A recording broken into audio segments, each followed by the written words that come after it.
सत्संग की, तो नए श्लोक से करेंगे। आप मेरे बाद रिपीट करना। हम 2 नए श्लोक प्रार्थना के स्वरूप में आज कहेंगे। Just repeat after me. मुखम करोति वाचालम पंगुम लंघयते गिरिम यत्कृपातमहं वन्दे परमानन्दमाधवम्। गुरुर्ब्रह्मा गुरुर्विष्णु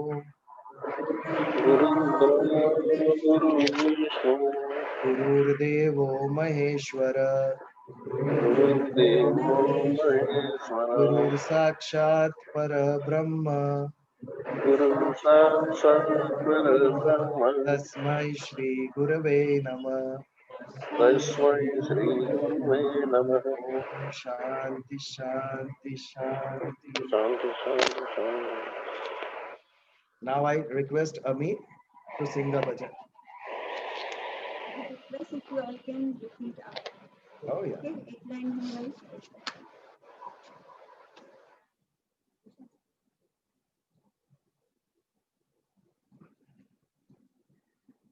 Those on the call can sing on the mute, otherwise there will be a lot of echo. Okay. भज गोविंद गोविंद गोपाला भज गोविंद गोविंद गोपाला श्री कृष्ण कन्हैया मोरे नंदलाला श्री कृष्ण कन्हैया मोरे नंदलाला भज गोविंद गोविंद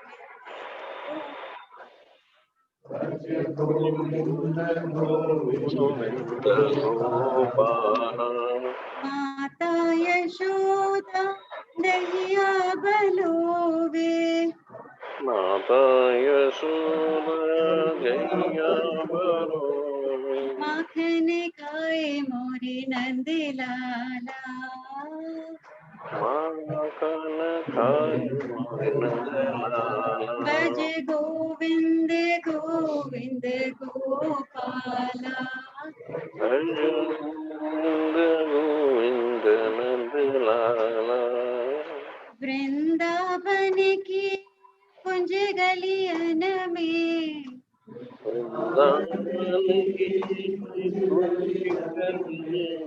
बांसुरी बजाए मोरा नंदलाला बांसुरी बजाए मोरा नंदलाला भज गोविंद गोविंद गोपाला भज गोविंद गोविंद गोपाला बाल गोपी राधा के संग में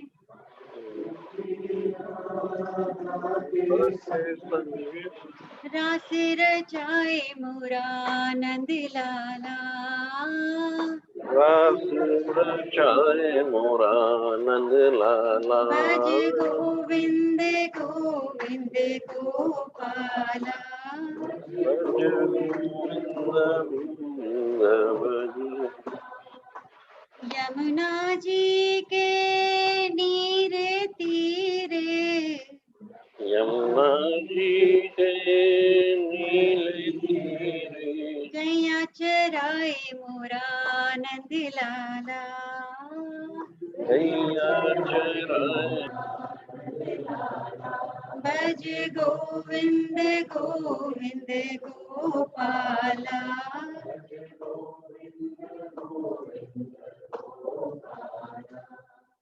मीरा के प्रभु गिरधर नागर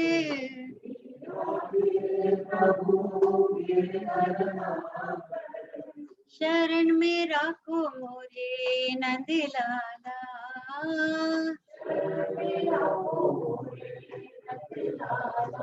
भज गोविंद गोविंद गोपाला गोविंद गोविंद गोपाला श्री कृष्ण कन्हैया मोरे नंदलाला भज गोविंद गोविंद गोपाला भज गोविंद गोविंद गोपाला। जय श्री वेरी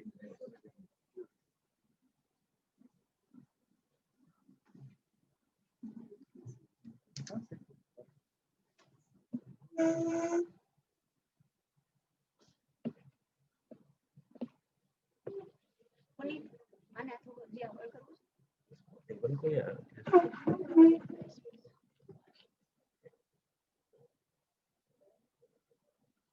हम लोग जब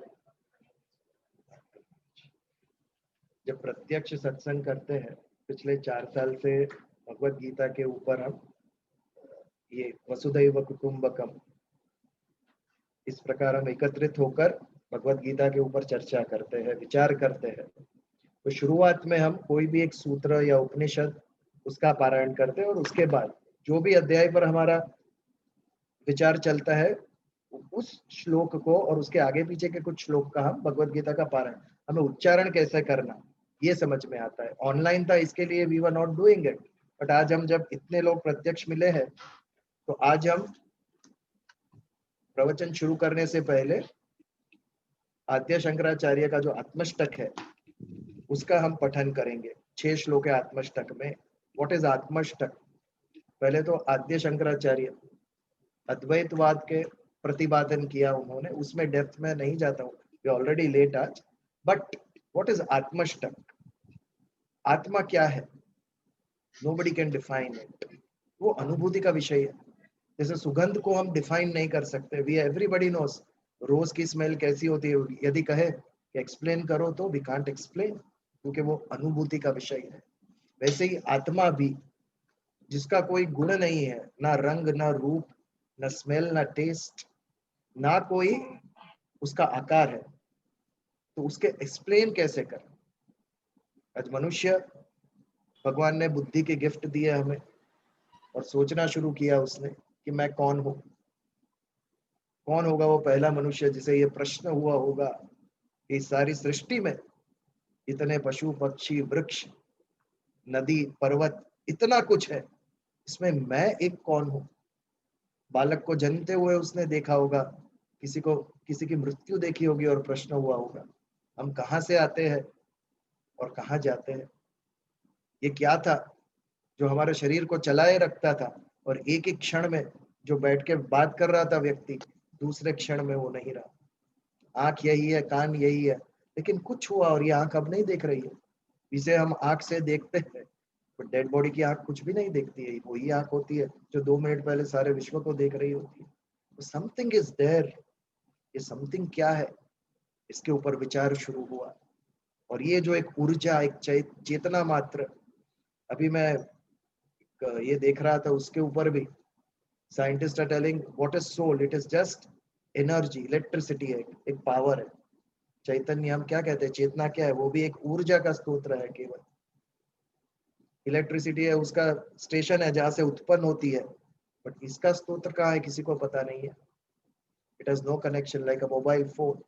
तो ये आत्मा क्या है? जो भी हमारे सिद्ध पुरुष हुए, जिसने आत्म साक्षात्कार किया, जिसने अनुभूति की, उनका एक ही बात कहनी थी, नेति।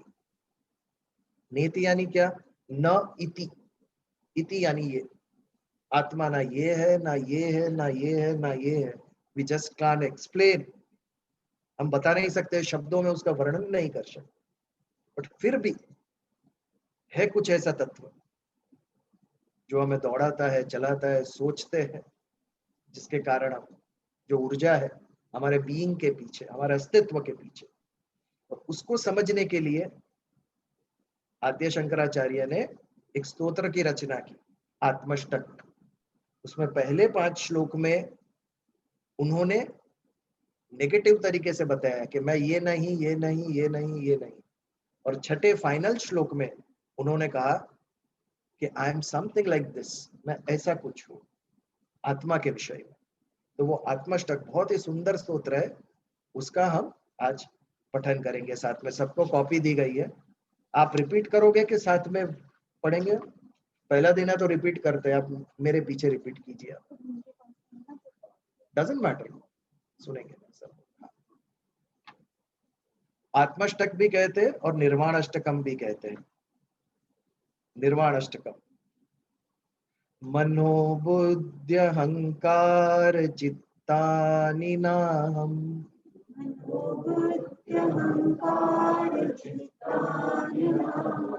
न च श्रोत्र जिह्वे न च घ्राण नेत्रे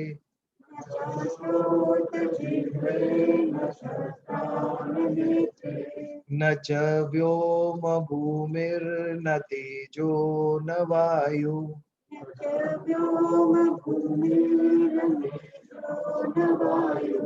चिदानंद रूप शिवोहम शिवोहम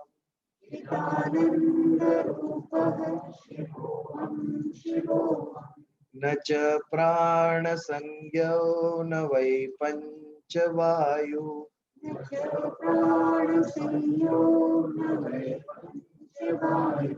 न वा सप्तधातुर्न वा पंचकोश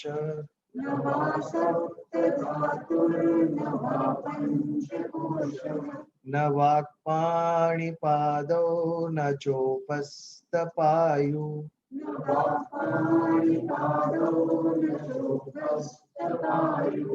चिदानंद रूप शिवोहम शिवोहम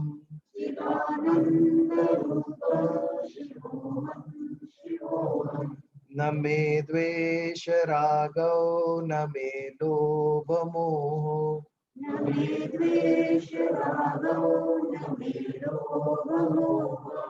मदो नैव मे नैव मात्सर्य भाव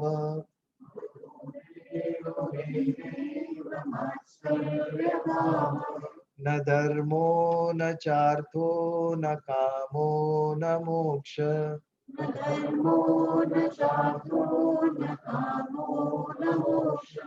चिदानंद रूप शिवोहम शिवोहम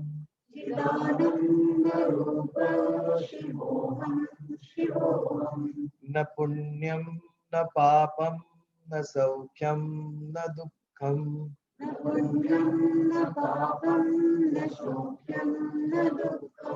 न मंत्रो न तीर्थम न वेदा न यज्ञ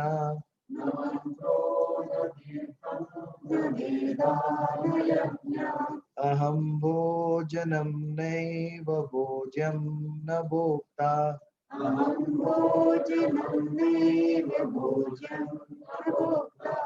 चिदानंद रूप शिवोहम शिवोहम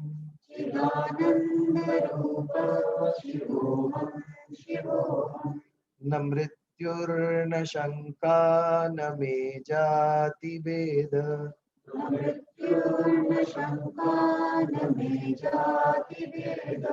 पिता नैव मे नैव माता न जन्म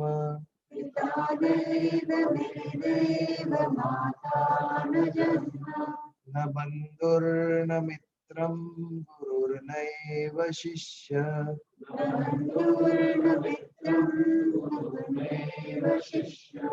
चिदानंद रूप शिवोहम शिवोहम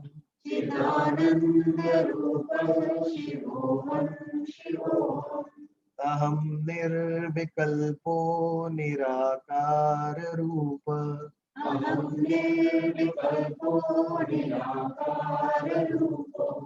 विभुत्वाच्च सर्वत्र सर्वेन्द्रियाणां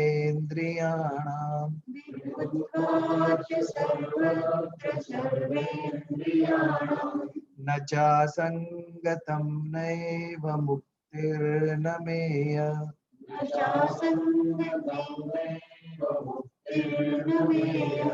चिदानंद रूप शिवोहम शिवोहम चिदानंद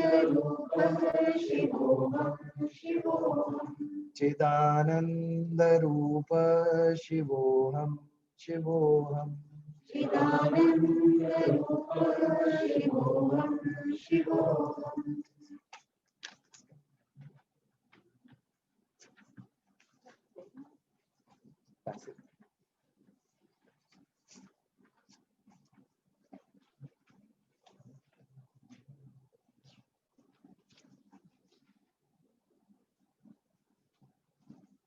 Shrimad Bhagavad Gita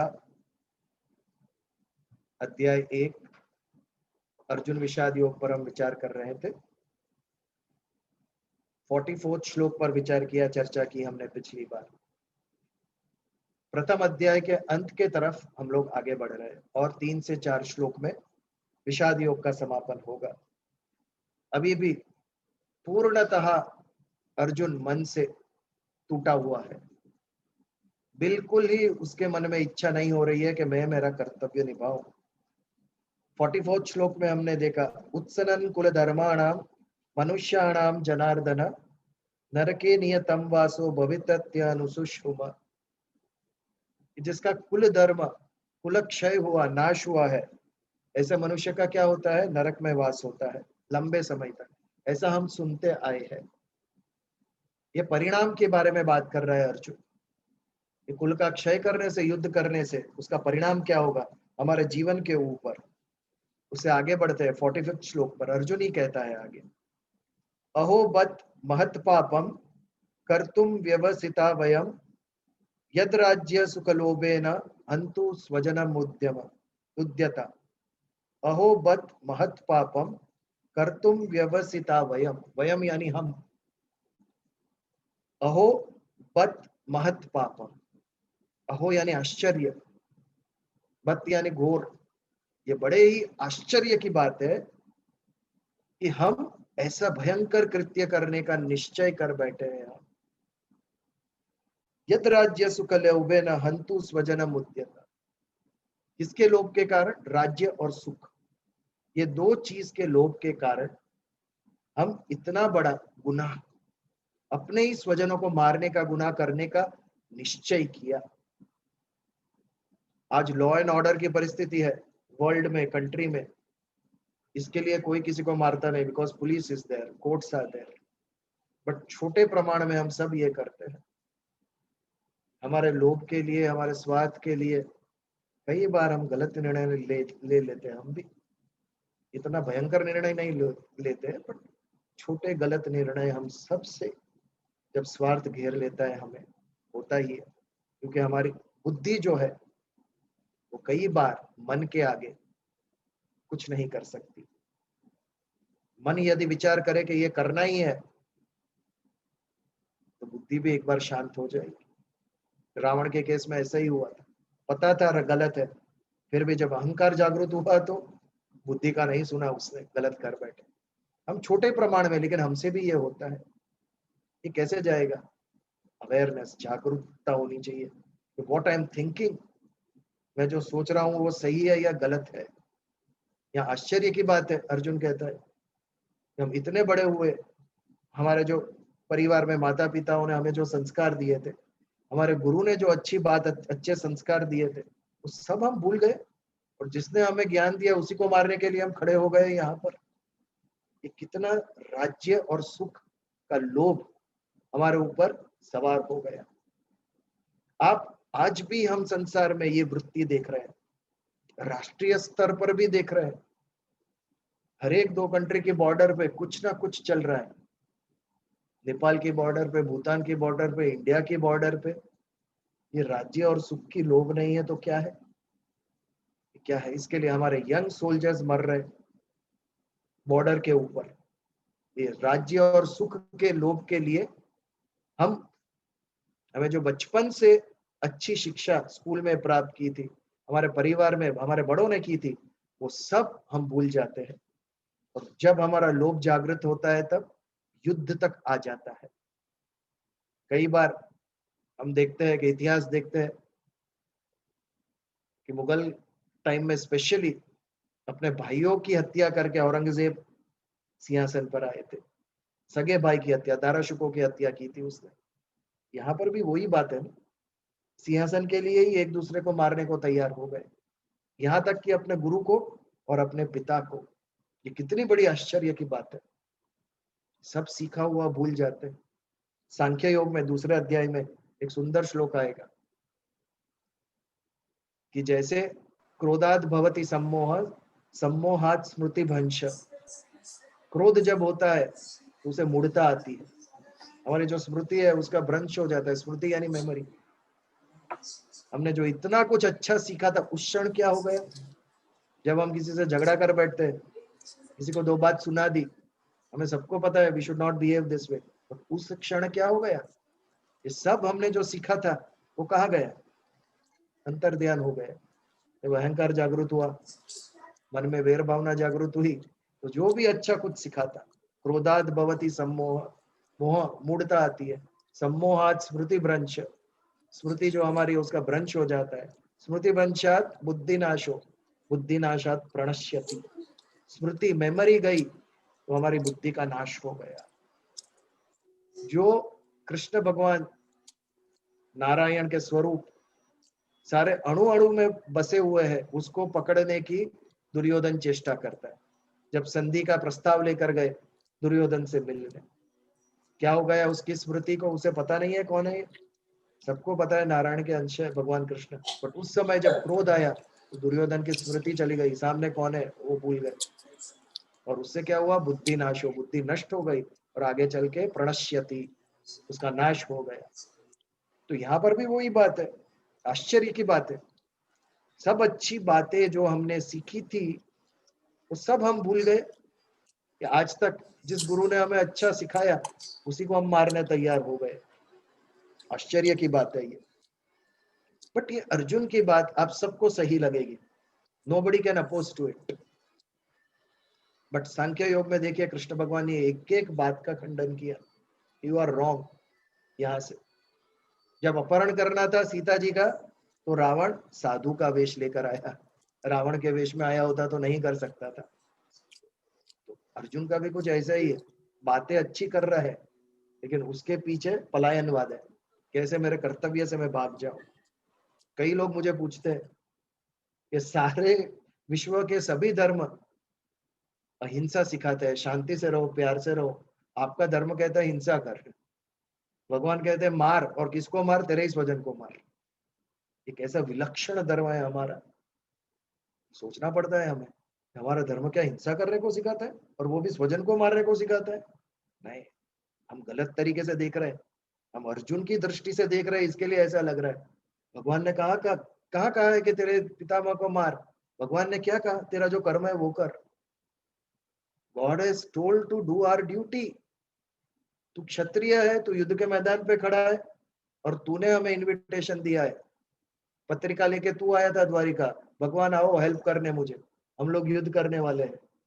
now you cannot run away. अब आप भाग नहीं सकते हो आपके कर्तव्य से। भगवान ने तो केवल कर्तव्य करने को कहा, बट पूर्व भूमिका क्या थी? युद्ध के मैदान पे थे, इसके लिए उसका कर्तव्य हिंसा करना था। उसका जो वर्ण आश्रम क्षत्रिय वर्ण था उसका, तो क्षत्रिय वर्ण में कर्तव्य था कि रक्षा करो प्रजा का, युद्ध करो। तो केवल युद्ध करने की आज्ञा दी है कि तेरा कर्तव्य है, and that you have to do. और विश्व ने इसको हिंदू धर्म हिंसा करना सिखाता है, इसका स्वरूप दे दिया। कहाँ का है? उसने तो केवल कर्तव्य करने को कहा है कि आज जो जल्लाद फांसी देता है उसे केवल उसका कर्तव्य करना है, उसका पाप उसे नहीं लगेगा, क्योंकि वो निर्णय, उसके पीछे स्वार्थ नहीं था उसका। इसी प्रकार अर्जुन को हिंसा करने का भगवान ने कहा ही नहीं है, तेरा कर्तव्य कर, उतना ही कहा है। And he was convinced. इतनी सारी अच्छी बातें हैं, बट उसके पीछे क्या है? उसके पीछे केवल अपनी ड्यूटी नहीं करने के कारण है। ये जो रो रहा है अर्जुन, वो टोटल मगरमच्छ के आंसू है। अपने कर्तव्य से भागने के लिए ये सब अच्छी बातें कह रहा है, हम उसकी बातों में आ जाएंगे, लेकिन कृष्ण भगवान उसकी बात में नहीं आएंगे। वो आर पार देख रहे थे। अर्जुन ये स्तर पर था, संसार में फंसा हुआ था, आसक्ति थी उसको, भगवान उससे ऊपर थे।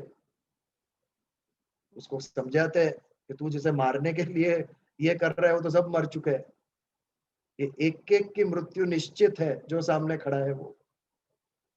और सांख्य दर्शन में पहला जो विभाग है वो वही समझा रहे हैं कि आत्मा क्या है और शरीर क्या है। तू जिसे मारने के लिए डर रहा है वो तो केवल शरीर मरने वाला है, उनकी आत्मा ने तो आगे हजारों जन्म लिए और इसके आगे भी हजारों लेने वाले हैं। तू किसका शोक कर रहा है? ज्ञान नहीं था अर्जुन के पास। इसके लिए हमारी भी यही अवस्था है, कई बार भावुकता में गलत निर्णय ले लेते हैं हम, बट वी डोंट रिफर। एक दो ऐसे मित्र होने चाहिए कि जिसके साथ हम बात कर सके कि इस सिचुएशन में what is the right thing. जो उस सिचुएशन में फंसा हुआ है उसको सही दिखाई नहीं देगा, लेकिन जो तीसरा व्यक्ति है वो कृष्ण की तरह जो आसक्त नहीं है वो ठीक तरीके से सिचुएशन देख सकेगा। ऐसे कोई वेल विशर हमारे जीवन में होने चाहिए कि वी कैन रिफर टू संकट के समय में, जिससे हम दिल खोलकर बात कर सके। ऐसे व्यक्ति होने चाहिए। आज कितने सुसाइड बढ़ रहे हैं, जस्ट सी, और खास करके वेस्टर्न कंट्रीज में वी आर सीइंग इट। कोई गरीब जिसके कोई रास्ता नहीं बचा है वो करे वो ठीक है, लेकिन जो समाज के श्रेष्ठ लोग थे, मैरिलिन मनरो कमिटेड सुसाइड, विश्व की श्रेष्ठ most beautiful lady Elvis Presley, best singer. ये क्या चीज है? मन वो जब भावुक हो जाता है, विषाद युक्त हो जाता है, तो क्या हमारी परिस्थिति हो जाती है। तो इससे बचने के लिए शरीर को कोई रोग लग जाए तो बचने के लिए तो कितनी वैक्सीन्स, अभी और एक आ रही है, इसके पीछे सारे विश्व लगा हुआ है। 94%, 100%, 95% माइंड के लिए है कोई वैक्सीन? ये कल से बिल्कुल नर्वस नहीं होगा माइंड, उत्साह से भरा हुआ रहेगा मन। कोई वैक्सीन नहीं है उसके लिए। मननात् त्रायते इति मंत्र, मन का रक्षण करने के लिए मंत्र। एक मंत्र और दूसरा सत्संग। ये मन से नर्वसनेस जाएगी कैसे? जब चार मित्र साथ में बैठे होंगे तो कोई नर्वस नहीं होता है, विषाद आता ही नहीं है तभी। ये सत्संग है। बुखार है और आके दो मित्र बैठते हैं, 1 घंटा कहाँ चला जाता है पता नहीं चलता है। Mind is the driver. Body का दुख भी हम भूल जाते हैं मन में जब आनंद होता है। तो ये आनंद आता है कहाँ से? सत्संग से आता है, और वो भी निस्वार्थ भाव से, सात्विक भाव से, जब हम दैविक हेतु के लिए एकत्रित होते हैं। यहाँ पर पार्टी करने हम लोग आए नहीं है। दारिणी जी को मैंने कहा चाय कॉफी भी मत, खाली जल। We are not here for party, we have come with a purpose, and that to a divine purpose. कि आज कई बार मैंने कहा कि सबके घर में भगवत गीता होती है, लेकिन खोलता कौन है? बाइबल नंबर 1 बुक वर्ल्ड में सबसे ज्यादा डिस्ट्रीब्यूट हुई होगी तो Bible, but how many people are opening it? पता ही नहीं है उसमें। ये पूज्य भाव होना ही नहीं चाहिए। पूज्य भाव आया तो हम मंदिर में रख देते हो रोज दर्शन, लेकिन उसे सीखना क्या है? खोलते ही नहीं उसको, खाली दर्शन करते। भगवान का भी ऐसा है, मंदिर में जाके दर्शन करो, भगवान मेरे अंदर होना चाहिए। मई आवेशित मनो ये मां, जोर जोर से चिल्ला के भगवान ने कहा भक्ति हो, तेरे मन में मुझे निवेश कर मेरा, invest me in your mind. तब जाके मन स्वच्छ होगा, मन निर्मल होगा, और ये जो स्वच्छता निर्मलता है उससे जो विचार आएंगे वो भी सुंदर विचार होंगे, जो हमारा जीवन अच्छा बनाएगा, सात्विक बनाएगा। कि आज के युग में सबसे ज्यादा उसकी जरूरत है। तो अहो बत महत पापम कर तुम व्यवसिता वयम। हम ये क्या करने का निश्चय ले बैठे? सब जितना हमें सिखाया था सब अच्छी बातें भूल गए, और यहाँ युद्ध करने हम सामने खड़े हो गए। यद राज्य सुख लोभे न हंतु स्वजन मुद्यता। एक राज्य और सुख के लोभ से हम यहाँ पर एकत्रित हुए, और क्या करेंगे? अपने स्वजन को मारने के लिए हम तैयार हो गए। ये छोटे प्रमाण में हमारे सबके जीवन में है। हम मारने को लेकिन कई बार हम नहीं कहने जैसा कह देते हैं, नहीं करने जैसा कर देते हैं अपने ही लोगों के साथ। कहीं कुछ छोटी मात्रा में स्वार्थ आ जाता है, क्योंकि हमारी अवेयरनेस, जागरूकता नहीं है। We are not analysing our desires, our thoughts, our mind. ये मैं क्या सोच रहा हूँ? हम सबके मन में सद्भावना भी उत्पन्न होती है, बट कई बार हम दबा देते हैं उसको। हम जाते हैं रास्ते पे और देखते हैं कहीं कोई एक्सीडेंट हुआ, एक क्षण के लिए मन में होता है कि नीचे उतर के मदद करें, लेकिन फिर याद आता है ऑफिस जाने के लिए लेट हो रहा है, हम चले जाते हैं। ये जो सद्भावना आई हमारे अंदर, कई बार भिखारी को देख के, गरीब बच्चे को देख के इच्छा हुई होगी कि कुछ दे दे हम 10 रुपया, लेकिन माइंड में विचार आता है ये क्या करेगा, इसका दुरुपयोग तो नहीं करेगा। और यही गड़मतल चलती है मन में, और वी कैन नॉट डिसाइड, और हम चले जाते हैं। हमारे आपके अंदर जो सद्भावनाएं उठती है, उसको एक्शन में रखो, उसको दबा मत दो। हम कई बार ये करते हैं कि अच्छी इच्छा है, समवेयर समथिंग इज लैकिंग, वो पहला स्टेप ही हम नहीं लेते। लक्ष्य तक पहुंचने के लिए सबसे इंपॉर्टेंट है फर्स्ट स्टेप। पहला स्टेप लेने में ही हम डरते हैं। फेलियर हुआ तो, निंदा हुई तो, अरे कर्म करोगे तो तीन चीज तो होनी है, या सफल होगे या निष्फल होगे। सफल हो गए तो आदर मिलेगा, नहीं तो निरादर मिलेगा, ये तो होना ही है। हम बीज को बोया किसान ने तो उसकी फसल उगनी ही है। कर्म करेंगे उसका फल प्राप्त होगा, बट हम फल के डर से कर्म करना ही छोड़ दिया हमने। कर्मण्येवाधिकारस्ते मां फलेषु कदाचन, ये फर्स्ट लाइन सबको पता है। सेकंड लाइन कितने को पता है यहाँ पर? That is more important. तमने खबर है कदाच। हाँ, माँ कर्मफल हेतुर्भु मात संगोस्त्व कर्मणि। कर्मफल का हेतु मत बनो, स्वार्थ से कर्म मत करो, और सबसे इंपॉर्टेंट, कर्म से असंग मत करो। हम सीधा कर्म छोड़ देते हैं, स्टार्ट ही नहीं करते हैं। अगर फेल हो गए तो, सफलता नहीं मिली तो, कोई हंसेगा तो, कोई मजाक करेगा तो।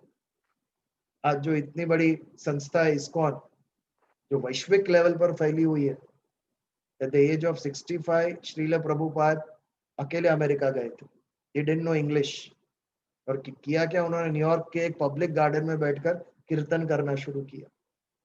कितने गट्स चाहिए इसके लिए। हम में है हिम्मत?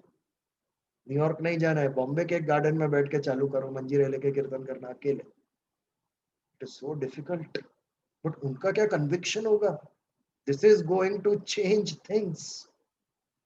कन्विक्शन। गांधी जी ने अकेले ने कहा I will break salt tax. पहले इन्फॉर्म करते थे ब्रिटिश को, लोग भागते हैं गलत करके, छुपाते हैं कि मैं ये करने वाला हूं। Declared I am going to do this. Conviction. Patel या नेहरू को फोन करके पूछा नहीं आप मुझे ज्वाइन करोगे, will you help me? He declared I am walking. Sabarmati आश्रम छोड़ा तभी, मैं ये कर रहा हूं। This is the difference. कर्म, हम विमुख हो जाते हैं द मोमेंट हमें लगता है कि ये नहीं होगा तो हमारे से।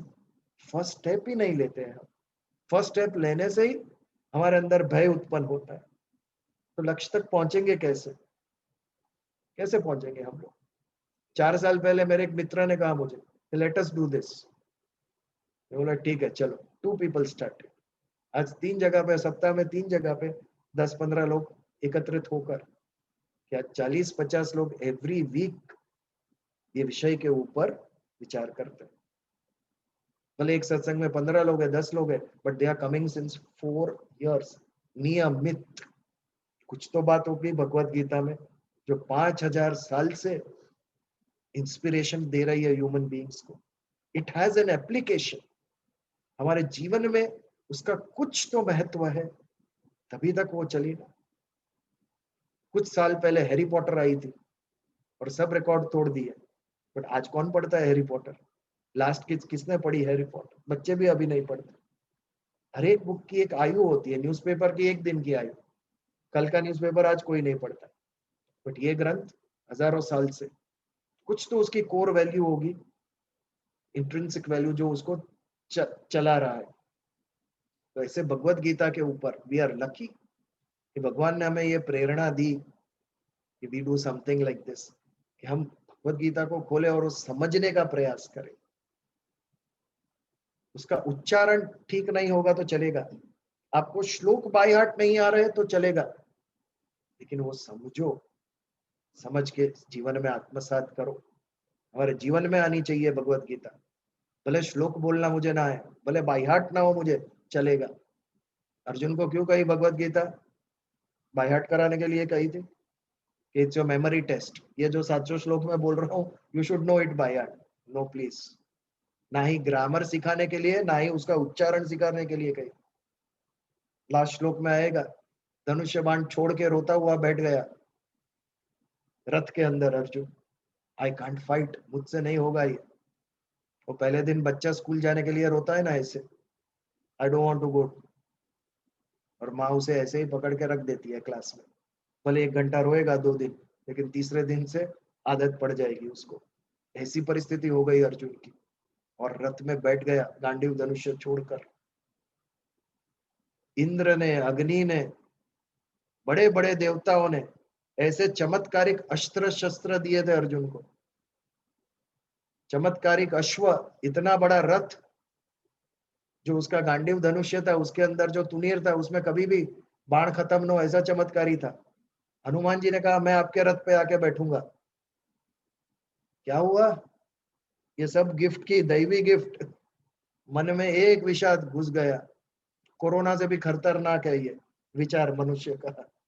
हमें तोड़ के रख देता है मनुष्य को। एक विचार मन के अंदर आ गया, एक नेगेटिव थॉट आ गया और रात की नींद गई हमारी। कोरोना से खतरनाक विचार है मनुष्य का, नेगेटिव विचार। अर्जुन के माइंड में आ गया और सब गिफ्ट यूजलेस हो गई। ये सब गिफ्ट काम कब आएगी? ये ऐसे चमत्कारी अस्त्र शस्त्र, उसे चलाने वाला कोई इंसान चाहिए। भगवान कृष्ण ने क्या गिफ्ट दिया अर्जुन को? कुछ भी नहीं। बट ये सब गिफ्ट से ऊपर की गिफ्ट भगवान ने ही दी उसे। अर्जुन फिजिकल गिफ्ट कुछ भी नहीं दी, लेकिन उसके माइंड को एक्टिवेट किया। ये कृष्ण भगवान का रोल है हमारे जीवन में। भगवान ने फिजिकल गिफ्ट क्या दी ये मत देखो, हमें बुद्धि दी है और किसी जीव को नहीं दी है। मनुष्य के पास ऐसी सात्विक बुद्धि दी है, सदुपयोग करो। हम किसके लिए कर रहे हैं? सृष्टि से सब रिसोर्सेज है, केवल मनुष्य खींच रहा है अपने तरफ। ये सब मुझे ही मिलना चाहिए। सब वन्य जीवों का लेकर अब अपने पास ले रहे हैं, जंगल नष्ट कर रहे हैं और हाउसिंग कॉलोनीज आ रही है।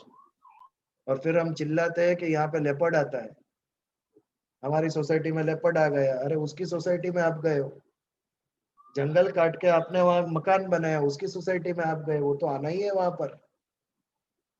पूरी पृथ्वी का मालिक बन के बैठ गया है मनुष्य, केवल ले रहा है सब कुछ, मटेरियल थिंग, नॉलेज ले रहा है, सब जगह से प्राप्त कर रहा है। अरे देना कब चालू करेगा? जीवन जीवन नैया कहते हैं हम। नाव के अंदर दो रोज होते हैं, चप्पू जो चलाते हैं, वो दोनों चलाओ तब नाव आगे चलती है। हम एक ही चला रहे हैं, ले ही रहे सब कुछ। जिस दिन हम देना स्टार्ट करेंगे ना, उस दिन एज ए ह्यूमन बीइंग हमारा जो पृथ्वी पर आने का पर्पस था, जो हेतु था, वो सिद्ध होगा और हम एक लक्ष्य की तरफ आगे बढ़ेंगे। व्हेन वी स्टार्ट गिविंग, आज तक हमने केवल लिया है knowledge, we are just gaining. सेवा, दूसरे लोग मेरी सेवा करनी चाहिए। तू कब दूसरों की करने निकलेगा बाहर? जो रिसोर्सेज है, धन संपत्ति, सब मुझे मिलने चाहिए। अब देना कब शुरू करेगा? हमारे जीवन की नैया का एक ही हलेसा चल रहा है, एक ही चप्पू चला रहे हैं हम, दूसरा चला ही नहीं रहे। तब तक सुखी नहीं होंगे हम। Something will be missing. हमारा जो जीवन है, some hollowness will be there. Life complete नहीं होगी। हर एक चीज का एक हेतु है विश्व के अंदर। एक बादल है, उसका भी हेतु है कि जल बरसाए और सृष्टि में वनस्पति उगे। एक दिया है, उसका भी एक हेतु है, ये प्रकाश दे, खुद जले और दूसरों को प्रकाश दे। छोटी सी छोटी चीज का हेतु है जो अपनी ड्यूटी कर रहा है। तो इतने बड़े मनुष्य का तेरा जीवन कब सार्थक होगा? तुझे क्यों इस सृष्टि में स्थान मिला है, इसके ऊपर विचार होना चाहिए। What is my duty as a human being? और वो हम अदा कर रहे हैं? अगर नहीं कर रहे हैं तो डेफिनेटली समथिंग इज लैकिंग। कुछ कमी रहेगी हमारे जीवन के अंदर। क्यों शांति नहीं है किसी को भी, संतुष्टि नहीं है, तृप्ति नहीं है किसी को भी? बिकॉज खाली हम एक ही साइड है जीवन में, ले रहे, हम दे नहीं रहे। ये यदि हम न सीखे भगवत गीता से तो ये नहीं चलेगा। श्लोक आए ना आए, उच्चारण आए ना आए, it is everything secondary. But उसका जो हेतु है, उसका जो भाव है भगवत गीता का, वो हमें समझना है। ये और कहीं से नहीं मिलेगा हमें। The purpose of my life, और ये टिकाने के लिए सत्संग चाहिए। मैं अकेला होऊंगा तो अपनी मंजिल तक नहीं पहुंच सकूंगा। कब मेरे साथ चार मेरे परिवारजन हो गए तो हम मिलकर एक दूसरे की सहायता कर कर साथ में हम लक्ष्य तक पहुंच सकते हैं। तो इस प्रकार अहो बत महत पापम कर्तु व्यवसिता वयम, हमने ये क्या निश्चय कर लिया? बड़े आश्चर्य की बात है, सब अच्छी बातें भूल गए और अपने ही लोगों को मारने के लिए खड़े हो गए। और इसके पीछे का हेतु क्यों? राज्य। 5 गांव मांगे, दुर्योधन ने नहीं दिए, युद्ध करो, इनको ही मार डालो, इनको मारकर हम पूरा राज्य हासिल करेंगे। जो भी जीता उसको पूरा राज्य प्राप्त होगा। यद राज्य सुख लोभे न हंतु स्वजनम उद्यता, अपने ही स्वजनम को हंतु यानी मारने के लिए हम कृत निश्चय हो गए, हमने यहाँ खड़े हो गए। ये 45वां श्लोक था। तो ये श्लोक के ऊपर यदि कुछ विचार या यदि कुछ क्वेश्चन है तो we can take it online as well as offline. इसके ऊपर यदि कुछ बात करनी हो तो, नहीं तो we can move ahead to 46th श्लोक।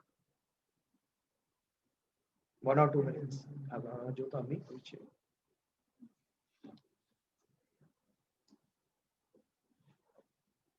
Anyone?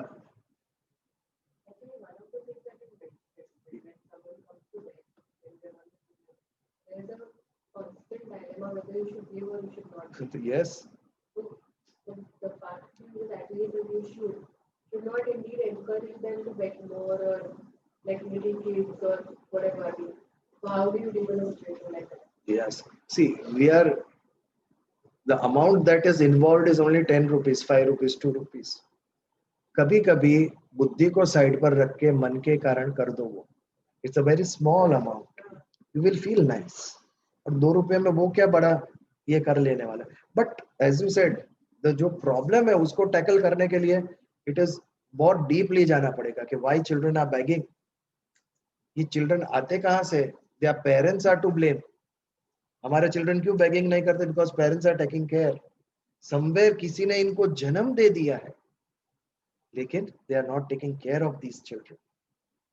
ये बात है। जब माता पिता अपना रोल भूलते हैं तब रास्ते पर बच्चे भीख मांगते हैं। यदि माता पिता जागरूक है, यदि माता पिता दे आर केयरफुल, तो ये चीज होगी नहीं। तो ये संस्कार जो देना है वो पहले माता पिता को देना है, फिर बालक में आएंगे। एक वर्ग डेफिनेटली एक है नीचे के स्तर पर कि जिनकी अस्मिता अभी तक उतनी स्ट्रांग नहीं है हमारी जितनी है उतनी। आज हमें किसी से मांगना होगा तो भी हमारी जो सेल्फ एस्टीम है it will not allow. But ये पेरेंट्स बेचते हैं बच्चों को। They have lost their self esteem, अपने खुद के बच्चों को बेच डालते हैं। ये एस्टीम उनके अंदर जब जागृत होगी, जब ज्ञान मिलेगा, तब ये चीज अटकेगी। Law is trying, but law बहुत कम लिमिट तक इन बातों में सक्सेसफुल होता है। जब तक मनुष्य नहीं समझेगा तब तक ये चीज को टैकल करना डिफिकल्ट है। उन तक जाना पड़ेगा। ऐसे जो वर्ग के लोग हैं जो अपने बच्चों को बेचते हैं पैसों के लिए, उनके साथ बैठकर जब समझाएंगे तब ये चीजें स्टॉप होगी। इमीडिएटली नहीं होगी। तब तक अपना मन कहता है उतना अच्छी चीज किया करो। एनीथिंग? प्रारब्ध है वो आपके सामने आया है, उसका कर्म है, उस समय आपका भी कर्म है। Yes. And we have to nullify that. Yeah. So it is just by virtue of the whole Srishti that person is standing in front of you and he is demanding something from you. At that moment, you free yourself from that karma, and it is destined. That is also destined. Yes. That is also destined. But ये प्रारब्ध आता कहाँ से है? भाग्य। प्रारब्ध यानी भाग्य, फेट। ये हमारे कर्म से उत्पन्न होता है। तो पिछले जन्म के उसके बुरे कर्म और अपने अच्छे कर्म, ये प्रारब्ध स्वरूप हम दोनों एक दूसरे के सामने आ गए। बट इसके आगे अब क्या? इसके आगे मुझे पुरुषार्थ अच्छा करना है कि इससे आगे जो मेरा जीवन है, ये जीवन as well as next life, उसमें अच्छा भाग्य, अच्छा प्रारब्ध प्राप्त हो। आपका जो खराब प्रारब्ध है उसको अच्छे कर्म से आप चेंज कर सकते हो। वो तो भुगतना ही है। 4 दिन बुखार आना ही है। आपके कुछ कर्म हो गए जिसका फल अभी उदय हुआ और आपने इतनी पीड़ा सहन की। आपके बुरे कर्म नष्ट हो गए जब आपने 4 दिन बुखार की यातना सहन की, वो नष्ट हो गए। ऐसे ही अब मुझे अच्छे कर्म करने हैं कि आगे चल के ये जीवन as well as next lifes मेरी वो अच्छी तरीके से चले। ये भाग्य का, प्रारब्ध का और पुरुषार्थ का कॉन्सेप्ट है। प्रारब्ध पुरुषार्थ से बनता है। हमारे पुरुषार्थ कभी ना चुके। कर्मण्येवाधिकारस्ते, पुरुषार्थ करते रहे तो आगे बढ़े। फिर while you are on this topic, maybe you can explain over there what is the difference between sanchit karma and prarabdha karma. We will do it. Ishita in detail कर्म योग में आएगा। उस वक्त, नहीं तो ये अभी थोड़ा टॉपिक ये हो I know, जाएगा I know. साइड पे। Carry on. तो आगे 46 श्लोक खाली आज हम देखते हैं, ऑलमोस्ट 10:30 होने को आया है। हाँ बोलो, एक minute. Are they listening what you are saying online? Okay, Today, Kunal and I visited his first cousin's husband. Like you said, all his life, he's like a gem of a person. Nothing, whenever you see him, he's always smiling, pleasant. And Chilla, like, I think 21 days he's in the ICU on a ventilator and all. So why that? But, so I'm really restless today. I don't know why. Like, yeah, why? Just see, after at the end of the life, see, question Shreya ji ने पूछा है कि बहुत ही एक अच्छे व्यक्तित्व के ये पर्सन थे सिंस लास्ट, हाँ नहीं व्यक्तित्व all his life he was good, but now he is suffering since last few days. I would say he is very lucky कि after so many years he is suffering. People are suffering since birth, but ये हमारे हाथ में नहीं है। यदि हमारे हाथ में होता तो अभी जो डीएनए में टेक्नोलॉजी हम इंटरफियर कर रहे हैं कि व्यक्ति का डीएनए ही चेंज कर डालेंगे, इंजीनियरिंग, बायो इंजीनियरिंग, वो भगवान ने अपने हाथ में रखा है। कर्म की जो थियरी है वो हमारे हाथ में नहीं दी है उन्होंने। वी हैव टू एक्सेप्ट, और वही अच्छी बात है। नहीं तो कितना असंतुष्ट हो जाएगा जीवन में, क्यों मेरे साथ ही ऐसा हुआ। Leave it to God. This is where Sanchit Karma comes into the picture. इसमें That's what it is separated. It could have been worse. But because he's a good human being, he's just suffering from it. and how to take it is most important. दुखी होके लेना है या piece of mind, तितिक्षा पूर्वक। What is तितिक्षा? Without reacting जब हम पीड़ा सहन करते हैं उसे तितिक्षा कहते हैं। ये एक बहुत बड़ा गुण हमें सीखना है। आज एक भी व्यक्ति विश्व में ऐसा नहीं होगा जिसने शारीरिक पीड़ा सहन नहीं किया। भले ही अवतार लेकर भगवान आए तभी उन्होंने भी सहन किया है, तो हम तो मनुष्य हैं। जिस चीज का उपाय मेरे हाथ में नहीं है उसको how will I tackle? I should know to face it, I will face it bravely. ये माइंड को ट्रेन करना पड़ेगा। ये तितिक्षा का गुण है जो हमारे अंदर आना चाहिए। जो चीज हम चेंज नहीं कर सकते हो इसको with a smile learn to face. यहाँ पर हमें अपनी भावनाओं को थोड़ा साइड पर रख के बुद्धिपूर्वक काम करना पड़ेगा, हिम्मत पूर्वक काम करना पड़ेगा। हाँ, cancer. Yeah. Yes. He's given so many discourses. Yeah.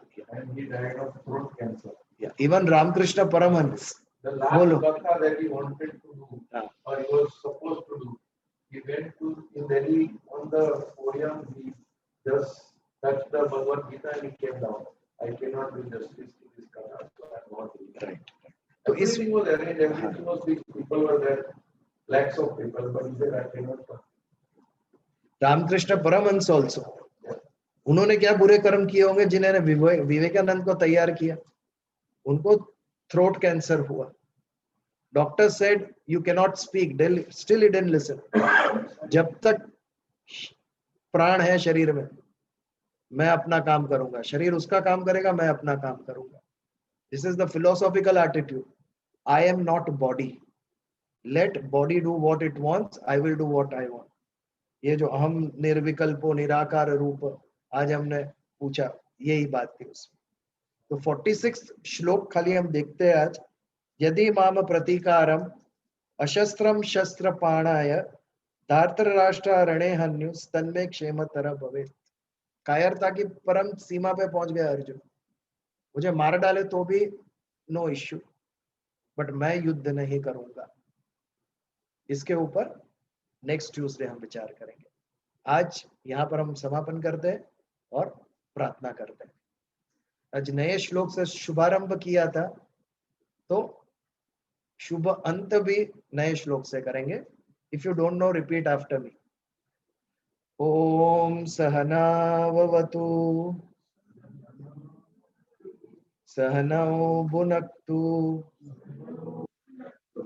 सह वीर्यं करवावहै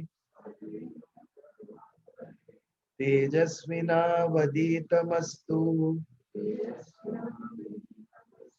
मा विद्विषावहै। ओम शांति शांति शांति। जय श्री कृष्ण। सत्संग यहाँ पर समाप्त होता है। जिसको चर्चा करनी हो थोड़ी देर बैठेंगे हम यहाँ पर। If we want to discuss something, we can talk. How many people are there?